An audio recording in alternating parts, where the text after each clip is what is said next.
სულ მახსენდება ამის მაგალითად ნეტარი ავგუსტინე, რომელიც იყო მანიქეელთა სექტის წარმომადგენელი, ეს ძალიან საზღარი სექტა იყო და მისი დედა მონიკა იყო ძალიან მორწმუნე ქალი, რომელიც დადიოდა და ცრემლით ლოცულობდა ყოველ დღე თავისი შვილის გამო, რომ შვილი მეუღებოდა.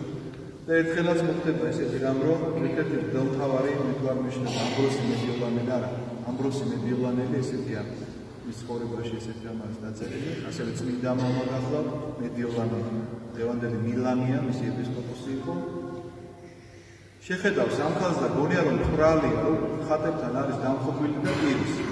ხშირად მართლა ესე არის, რომ ჩვენ არ გვაქვს ესეთი ცემლისმიერი ლოცვები, ეხლა გასავართ არ ვართ ამ სიმაღლეზე და ვიღაცამ მსგავსი თუ დავინახეთ ამ თვრალ მდგომარეობაში გონია რომ თვრალი ხო იცით ემოციებს ხარჯავს და გონია რომ რაღაცა ეხლა ესე უკეთესად გამოსდის და ეგონა რომ თვრალი იყო და და შეინიშნა მისცა და ამ ქალმა უთხრა რომ არა და სვამე მეუღლოდო ჩემ შვილს პირი ვარო რომელიც იღუპებაო და მოუხვა მთელი ამბავი რომ ესეა მისი ცხოვრება და ამბროსიმ უთხრა რომ აი ამ ცრემლების შვილი არც წმდებაო.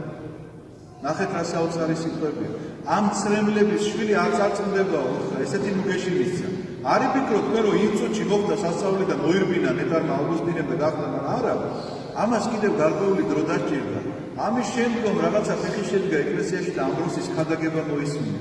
ამის შემდგომ ის ისეთი ქრისტიანი გახდა, რომ მის შრომებზე, მის საღვთისმეტყველო შრომებზე დღემდე იზრდებიან მრავალი თაობები.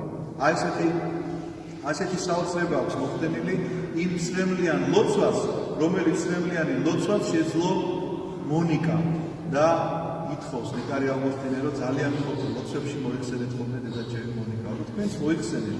მონიკასაც თხოვეთ, რომ დაგეხმაროთ, რომ თქვენი შვილები ქრისტესთან მიიყვანონ, როდესაც მას მოციქულები ვეღარ შველიან.